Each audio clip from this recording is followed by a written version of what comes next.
Joined OTL because we like to listen to poetry, so this is Litany, in which certain things are crossed out by Richard Siken. Every morning the maple leaves. Every morning another chapter in which the hero shifts from one foot to the other. Every morning the same big and little words, all spelling out desire. All spelling out, you will be alone always, and then you will die. So maybe I wanted to give you something more than a catalog of non-definitive acts, something other than the desperation. Dear so-and-so, I'm sorry I couldn't come to your party. Dear so-and-so, I'm sorry I came to your party and seduced you and left you bruised and ruined. You poor, sad thing, you want a better story? Who wouldn't? A forest, then. Beautiful trees and a lady singing. Love on the water, love underwater, love, love, and so on. Of course, she wakes the dragon. Love always wakes the dragon, and then suddenly flames everywhere. I can tell already that you think I am the dragon. That would be so like me, but I'm not. I'm not the dragon. I'm not the princess either. Who am I? I'm just the writer. I write things down. I walk through your dreams and invent the future. Sure, I sink the boat of love, but that comes later. And yes, I swallow glass, but that comes later. And the part where I push you flush against the wall and every part of your body rubs against the bricks, shut up! I'm getting to it. For a while, I thought I was the dragon. I guess I can tell you that now. And for a while, I thought I was the princess. Cotton candy pink, sitting there in my room in the tower of the castle, young and beautiful and in love and waiting for you with confidence. But the princess looks in the mirror and sees only the princess, while I'm out here slogging through mud, breathing fire, and getting stabbed to death. Okay, so I'm the dragon. Big deal. You still get to be the hero. You get eyes like flashlights, you get a fish that talks, you get magic gloves. What more do you want? I take you hunting, I make you pancakes, I talk to you as if you are really there. Are you there, sweetheart? Do you know me? Is this microphone live? Inside your head you hear a phone ringing, and when you open your eyes, only a clearing with a deer in it. Hello, dear. Inside your head, the sound of glass, a car crash sound as the trucks roll over each other and explode in slow motion. Hello, darling. Sorry about that.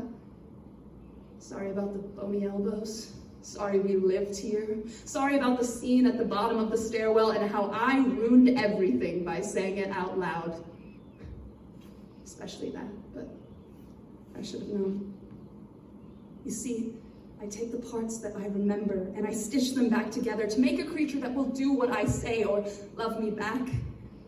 I'm not sure why I do it, but in this version, you are not feeding yourself to a bad man against a black sky prickled with small lights. I take it back. These wooden halls like caskets taken back. There is something underneath the floorboards. I take it back. Here is the repeated image of the lover destroyed, crossed out. Clumsy hands in a dark room, crossed out.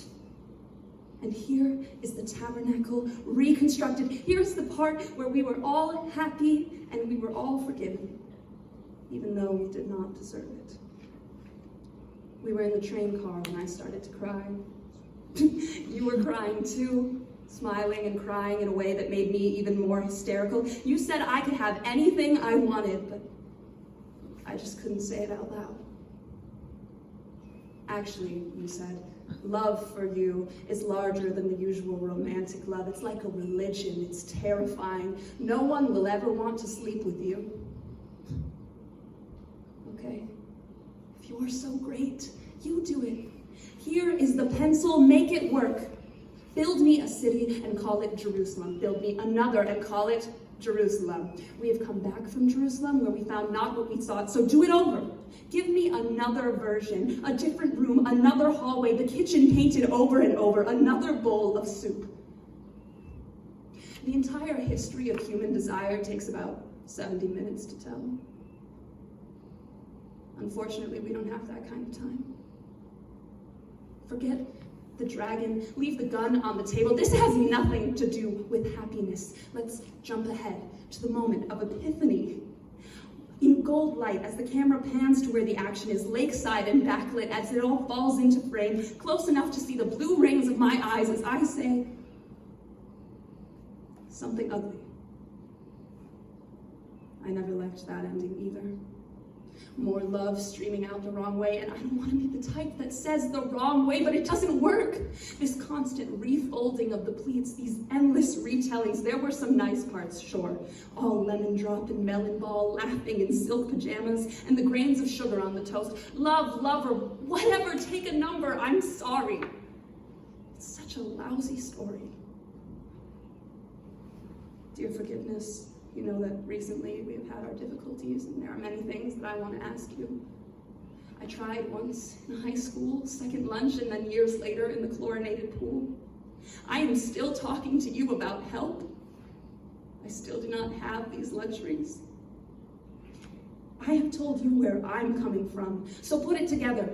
We clutch our bellies and roll on the floor. When I say this, it should mean laughter, not poison. I want more applesauce. I want more seats reserved for heroes. Dear forgiveness, I saved a plate for you. Quit milling about the yard and come inside.